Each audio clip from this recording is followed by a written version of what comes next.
Las taquicardias son eventos, en algunos casos normales y en otros también son patológicos, que podrían llevar al paciente a alguna alteración hemodinámica y que incluso podría causar la muerte en él. Es por eso que es de vital importancia reconocer al menos las más generales para poder dar un aviso oportuno y se puedan tomar las medidas correspondientes. Si quieres saber un poquito más de este tema, vamos, sigue. Hablando dentro de la gran gama de taquicardias que tenemos, una de ellas es la taquicardia sinusal. Y antes de iniciar con todo lo que hace referencia a taquicardias, es importante que logremos identificar cuándo un ritmo es sinusal. Independientemente sea un ritmo normal, dentro del rango normal me refiero, sea un ritmo que esté sobre el rango normal o que esté bajo este rango normal. Al hablar de sinusal, nosotros estamos diciendo que es un ritmo que parte con una onda P, continúa con un complejo QRS, que es la onda P la que envía el impulso eléctrico completo, y termina con la repolarización de los ventrículos. Y sigue este orden. P te conduce a un QRS y sigue a una onda T. P, QRS, T. P, QRS, T. Eso se denomina un ritmo sinusal, sea taquicardia, bradicardia o un paciente con una frecuencia cardíaca eucárdico o normocárdico. Partiendo de esa base, podemos ahora identificar efectivamente si este ritmo es una taquicardia o no es una taquicardia sinusal. Como ya les mostré, ya partimos con la explicación del por qué es sinusal. Y ahora veamos si efectivamente es una taquicardia. Recuerden siempre, para poder ocupar la fórmula de 1500, para sacar la frecuencia cardíaca, tenemos que identificar que el ritmo sea regular. En este caso, el ritmo es regular. Y vamos a utilizar este cuadrito de acá para poder estimar la frecuencia cardíaca del paciente. Tenemos 5, 10, 14, aproximadamente 14 cuadritos pequeños,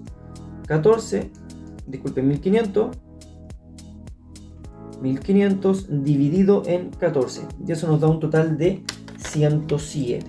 ¿107 qué? 107 latidos por minuto, y que se denomina latidos por minuto, y que esto se denomina frecuencia cardíaca taquicárdico. Y como es sinusal, sería una taquicardia sinusal. ¿Por qué se producen estas taquicardias? Por estrés, por ejercicio, porque te asustaste al ver a alguien, etc. Son procesos fisiológicos normales. Incluso por fiebre, tú puedes tener una frecuencia cardíaca sobre el rango normal. ¿Qué es lo que importa en una taquicardia sinusal? Saber dónde parte el impulso eléctrico para que se denomine taquicardia sinusal. Siempre en una taquicardia sinusal va a partir del nódulo sinusal. No parte de ningún otro lado este impulso eléctrico, sino que siempre va a partir de acá. Pero la única diferencia es que ya no lo hace a la frecuencia normal que tiene un nódulo sinusal, que es de 60 a 100, sino que lo hace unos 7, 10, 15, 20, 30, 40 veces. Disculpen, no son veces, sino que 40 latidos más rápido que lo normal. Ya con frecuencias cardíacas sobre los 140, sobre los 150, se hace cada vez más difícil lograr identificar la onda P. Por eso es importante que ahí el médico y el equipo de salud pueda estar atentos y poder identificar y determinar cuál es el ritmo que tiene el paciente. Entonces, finalizamos con la taquicardia sinusal y avanzamos con la fibrilación auricular. Voy a volver a ampliar y vamos a trabajar en este sector. Lo primero que tenemos que hacer es verificar si esta frecuencia cardíaca es regular o no es regular. Entonces, tenemos un paciente que tiene este trazado que se ve corto, tenemos este otro que se ve mucho más largo que el anterior, y si nos fijamos, todos los trazados tienen una distancia entre R y R muy distante y muy distinta además.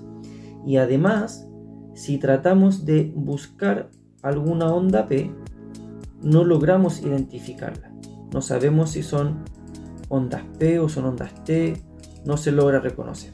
Entonces, característica que tiene la AC por FA o la fibrilación auricular es 1, que la onda P no se logra ver o van a encontrar distinta literatura. Algunos dicen que sí son micro onda P, otros dicen que no existe la onda P, pero específicamente no puedo decir, ¿sabes qué? Esa de acá es una onda P.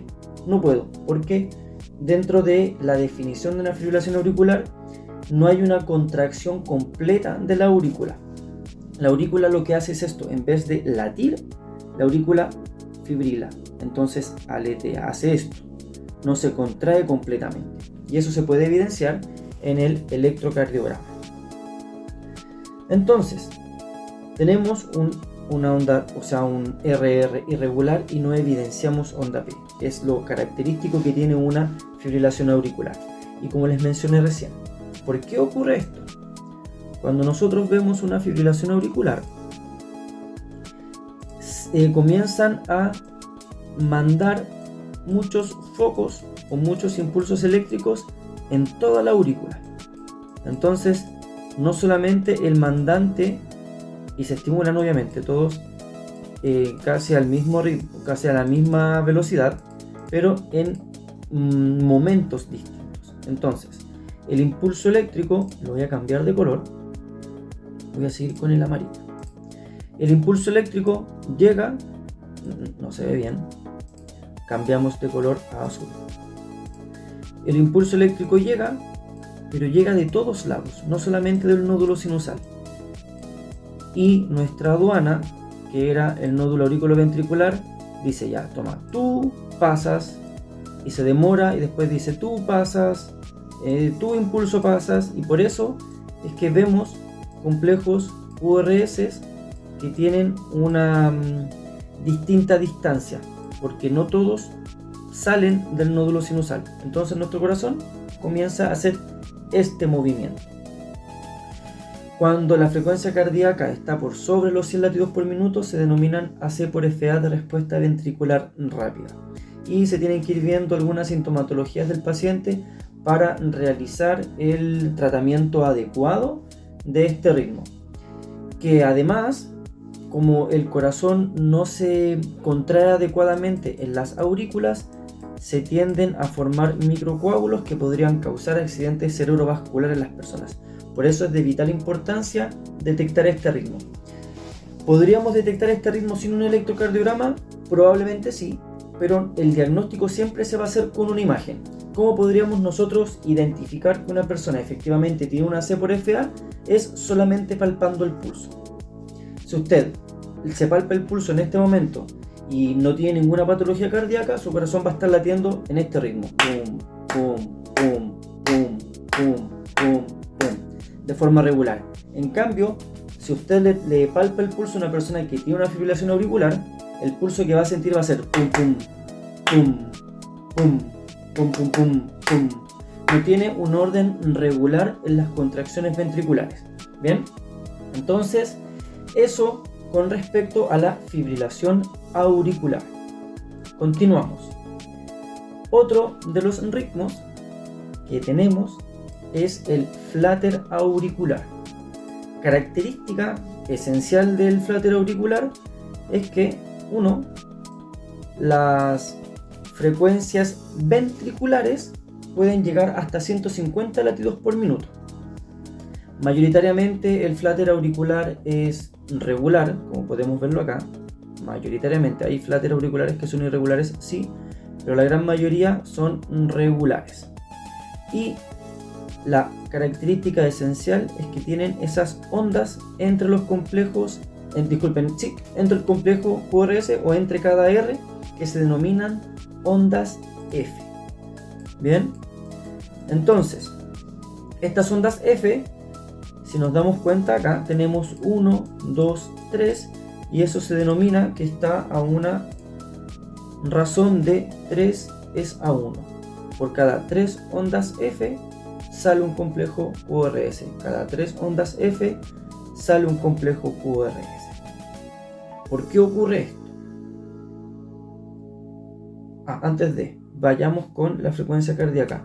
En la fibrilación auricular no les mencioné la frecuencia cardíaca porque la fórmula no sirve, dado que es una fórmula que se utiliza única y exclusivamente en ritmos que son regulares, y como la AC por FA no es regular, no vamos a poder ocupar esa fórmula.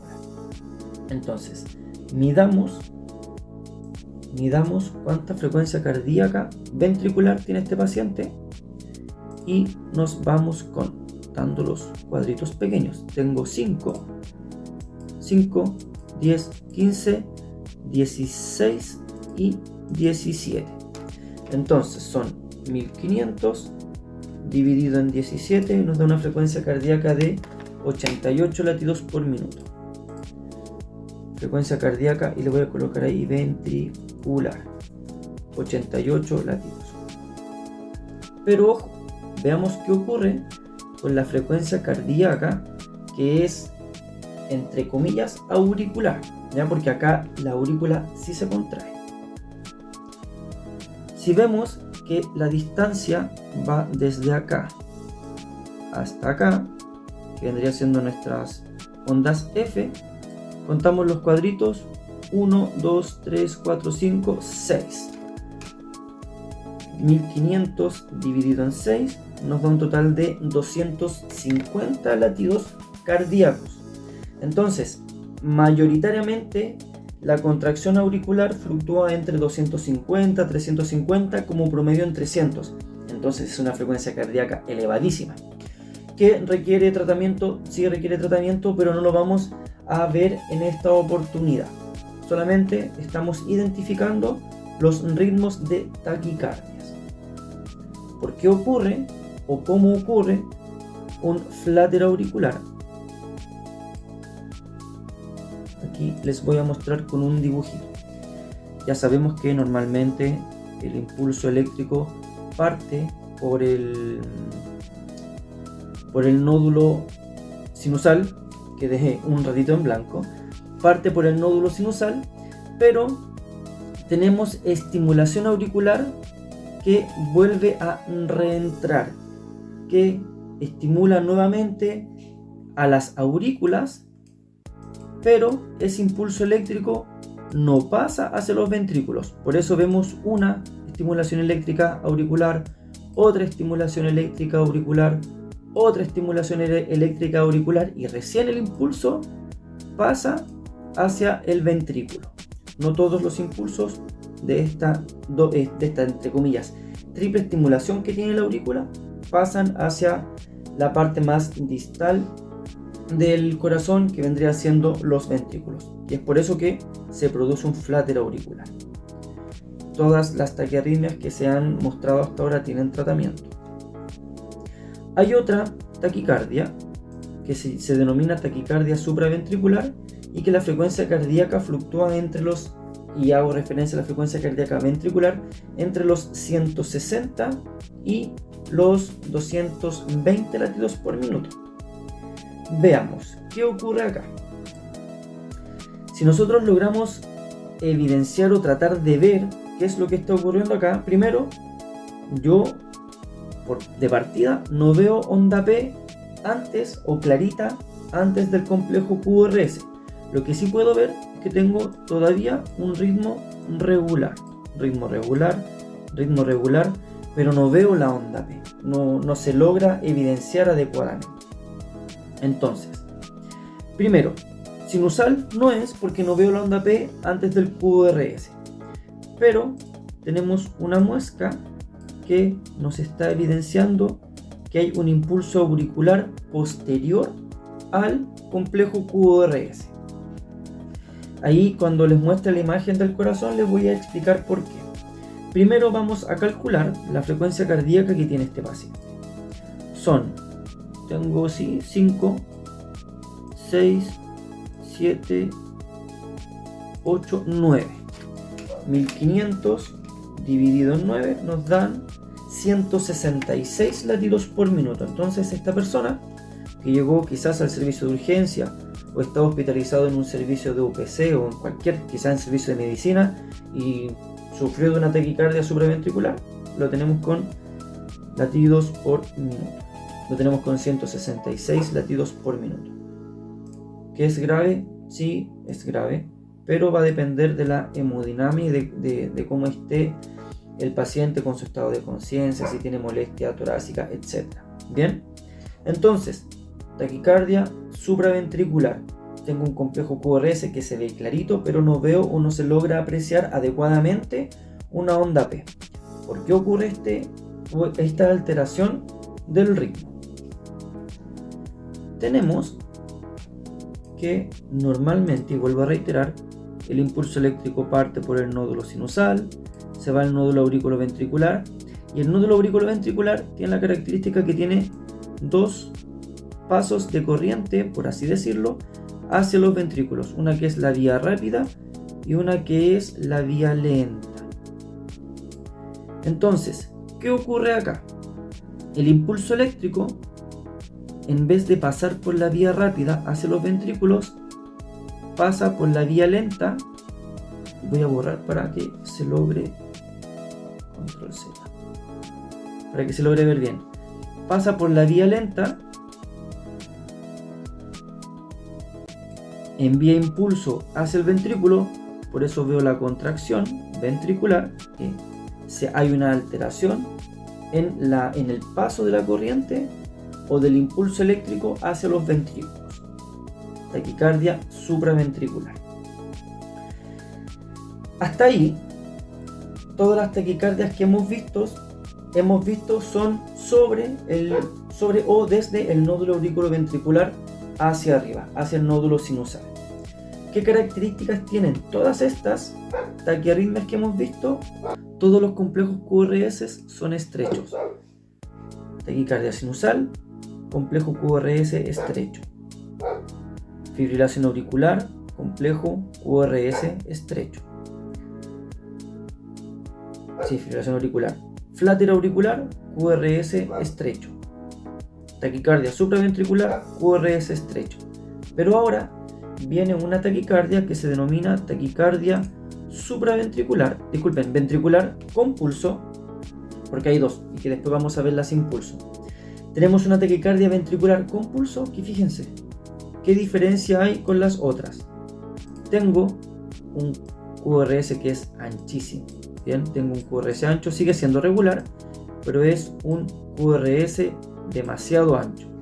Y eso es lo que lo cataloga como una taquicardia ventricular, por el solo hecho de tener este QRS ancho. Ya después el médico podrá determinar específicamente si es o no es una taquicardia ventricular, dónde nació, etc. Pero a primera vista, si usted ve esto en un monitor, informe inmediatamente porque es una taquicardia ventricular y el paciente de un momento a otro podría caer en un paro cardiorrespiratorio. ¿Cómo ocurren estas taquicardias ventriculares con pulso? Lo tenemos acá. Hay focos que están por fuera o del sistema de conducción propiamente tal, o dentro del sistema de conducción, que comienzan a mandar el impulso eléctrico. Entonces envían impulso eléctrico, pero como es tan grande el impulso, no se logra ver o no se logra apreciar adecuadamente una onda P, pero se logra apreciar el complejo QRS ancho, que hace referencia a ventrículo. Por eso se ven tan grandes los complejos, porque el impulso parte desde aquí abajito, desde el ventrículo, ¿ya?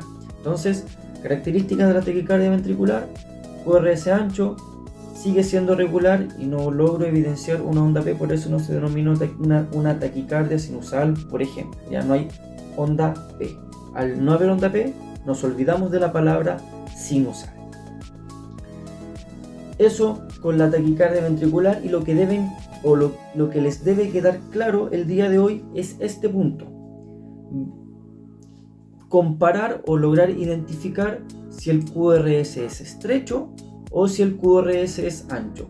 De eso va a depender si la taquicardia es supraventricular o si es ventricular propiamente tal. Bien, entonces eso por hoy. Nuevamente, pero muchas gracias por todo el apoyo que tengo, por los consejos que me dan también, y nos estamos viendo en una próxima oportunidad. Nos vemos, se cuidan, abrazos.